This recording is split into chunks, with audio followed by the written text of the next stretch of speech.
กคนพอดีปายไปอ่านในพันทิปแล้วก็เจอประเด็นที่คนมาถามกันเยอะมากเลยนะคะเกี่ยวกับประเด็นที่ว่าไม่มีเงินเก็บเลยค่ะพอที่จะเป็นไปได้ไหมที่เราจะซื้อคอนโดเป็นของตัวเองหรือไม่มีเงินก้อนที่จะแบบไปผ่อนดาวเลยค่ะเราจะสามารถซื้อคอนโดได้ไหมคือมันเยอะมากเลยค่ะทุกคนที่แบบมาถามประเด็นนี้ซึ่งเดี๋ยวเนี่ยปายก็จะมาพูดคุยแล้วก็มาแชร์เทคนิคเล็กๆน้อยๆนะคะว่าถ้าเราไม่มีเงินเก็บเลยเนี่ยจะสามารถกู้ซื้อคอนโดเป็นของตัวเองได้ไหม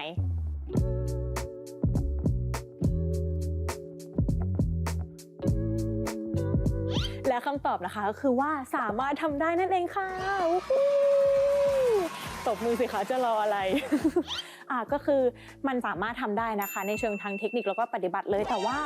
มีสิ่งหนึ่งที่ไปอยากจะขอทุกคนเลยนะที่แบบอยากจะทำโดยที่ไม่มีเงินเก็บจริงๆก็คือขอให้ยอดผ่อนที่จะผ่อนคอนโดเนี่ยอยู่ที่ประมาณ 40% เนี้ยของรายได้หรือรายรับที่เรามีเนาะขอให้ไม่เกิน 40% เนี้ยกำลังดีนะทุกคนเพราะว่าเพื่อไม่ให้ค่าใช้จ่ายแต่เดือนของเราเนี่ยมันตึงเกินไปจนเราไม่มีเงินที่จะไปทำอย่างอื่นอย่างเช่นไปจ่ายค่ากินค่าน้ำค่าไฟค่าฉุกเฉินต่างๆตัวอย่างถ้าเรามีเงินอยู่ 20,000 เนี่ยแล้วยอดผ่อนของเราไม่ควรเกิน 40% เนี้ยของรายได้ก็คือไม่ควรเกิน 8,000 บาทต่อเดือนใช่ไหมคะซึ่งเราก็จะเหลือเงินอยู่ที่ 12,000 บาทใช่ไหมไอ้เงินตรงเนี้ยเราสามารถที่จะไปจ่ายค่าน้ำค่าไฟค่าเน็ตค่าโทรศัพท์ค่าจุกจิกในชีวิตเราได้อีกประมาณนึงเลยนะคะแต่จริงๆทุกคนเงิน 12,000 บาทเนี่ยมันก็ถามว่าพอกินพอใช้ไหมในยุคสมัยนี้มันก็ไม่ค่อยพอแล้วนะคะดังนั้นถ้าใครเงินเดือน 20,000 แล้วต้องผ่อนใน 8,000 บาทเนี่ยโดยที่ไม่มีรายรับเสริมอย่างอื่นเนี่ยก็ลองคิดเยอะๆนิดนึงนะแต่ว่าถ้าใครลองคิดตามแล้วรู้สึกว่าเฮ้ยมันไหวว่ะทุกคนมันได้ค่ะพี่ปายอะไรอย่างเงี้ยก็ไปฟังเทคนิคจากปายได้เลยค่ะทริคที่1เลือกซื้อคอนโดพร้อมอยู่ซึ่งจริงๆแล้วเนี่ยเรามีสิทธิ์เลือกนะว่าเราจะซื้อเป็นโครงการพรีเซลหรือว่าโครงการพร้อมอยู่ใช่ไหมคะแต่ว่าโดยส่วนตัวปายจะแนะนำว่าให้ทุกคนลองมองหาเป็นโครงการที่ตอนนี้พร้อมอยู่แล้วเนาะเพราะว่าคิดว่าคนที่มาดูคลิปเนี้ยเราต้องการที่จะซื้อคอนโดโดยที่ไม่มีเงินเก็บเลยก็คือคงเป็นคนที่ตอนนี้ค่อนข้างเร่งรีบอยากจะซื้อเพื่อพร้อมเข้าไปอยู่แล้วก็หรือจะเป็นคนที่ตอนนี้เช่าอยู่ใช่ไหมแล้วก็อยากจะเปลี่ยนจากเงินที่จ่ายผ่อนเช่าแต่ละเดือนมาเป็นผ่อนซื้อแทนให้มันเป็นของตัวเองดังนั้นปายก็เลยคิดว่าเรามองหาเป็นโครงการที่พร้อมอยู่ดีกว่าเนาะและอย่างหนึ่งก็คือปายรู้สึกว่าการที่เราซื้อคอนโดพร้อมอยู่เราจะได้มีค่าใช้จ่ายแค่ทางเดียวไม่ต้องไปเสียหลายๆทางนะคะก็คืออย่างเช่นคนที่เช่าอยู่ตอนนี้ถ้าเกิดว่าไปซื้อโครงการที่พรีเซลใช่ไหมนอกจากเราจะต้องไปจ่ายค่ากู้ค่าซื้อคอนโดที่เราต้องผ่อนแต่ละเดือนใช่ไหมคะแล้วก็ต้องมาจ่ายค่าห้องที่เราอยู่ตอนนี้ด้วยดังนั้นปายมองว่าคอนโดพร้อมอยู่สมัยนี้ก็ราคาไม่ค่อยแรงมากนะหลายๆโครงการเขาก็ทำราคาออกมาได้น่ารักจับต้องได้นะคะสำหรับกลุ่มเฟอร์จับเบอร์หรือคนที่รายได้ไม่สูงมากเนี่ยก็สามารถที่จะซื้อได้แล้วเนาะทริคที่2เลือกซื้อคอนโดมือหนึ่ง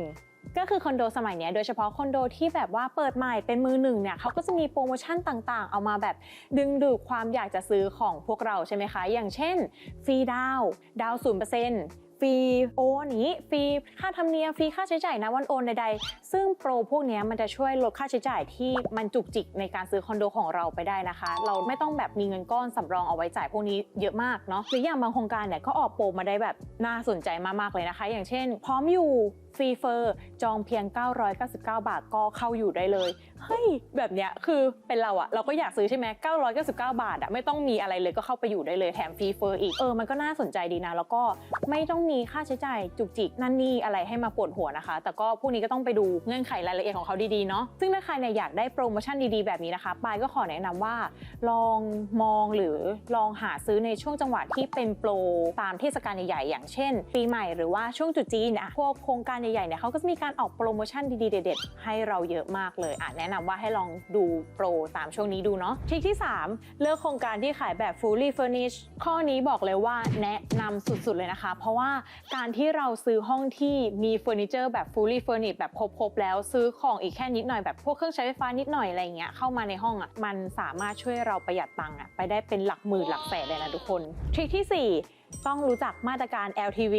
ก็คือมาตรการนี้เป็นมาตรการที่ปายจะให้คนที่ยังไม่เคยกู้ซื้อบ้านหรือกำลังจะคิดกู้ซื้อบ้านเนี่ยลองไปศึกษามาตรการนี้ดูนะคะเพราะว่าเป็นมาตรการที่จะสามารถตอบโจทย์คนที่ตั้งคำถามว่าถ้าไม่มีเงินเก็บไม่มีเงินอะไรอย่างเงี้ยจะสามารถกู้ซื้อคอนโดได้ไหมเพราะว่ามาตรการนี้เขาออกมาเพื่อช่วยให้คนที่ต้องการจะกู้ซื้อคอนโดหรือบ้านหลังแรกเนี่ยสามารถกู้ได้ 100% แล้วก็มีทบไปอีก 10% เพื่อที่จะเพิ่มค่าหนี้ในการอยู่อาศัยของเราได้เลยเนาะโอเคเดี๋ยวจะลองยกตัวอย่างให้ ฟังว่าถ้าสมมตินะเราอ่ะมีเงิน1ล้านบาทอันเนี้ยยอด1ล้านบาทอ่ะคือยอดที่เราจะกู้ซื้อคอนโดใช่ไหมดังนั้นเราอ่ะสามารถกู้ได้เพิ่มอีก 10% ก็คือ 10% ของ1ล้านมันคือเท่าไหร่ทุกคนก็คือ 100,000 บาทใช่ไหม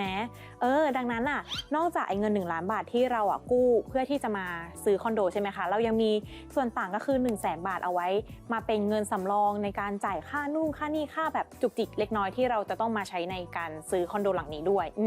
ซึ่งบอกเลยว่าเป็นมาตรการที่ทำให้เรากู้ซื้อคอนโดและบ้านได้ง่ายขึ้นแต่ว่าก็ต้องให้ทุกคนจำไว้นะคะว่าเกณฑ์นี้มันสำหรับคนที่กู้ซื้อบ้านหรือคอนโดหลังแรกเท่านั้นนะแล้วก็แนะนำว่าเคลียร์เครดิตตัวเองให้ดีเพื่อที่จะให้มันได้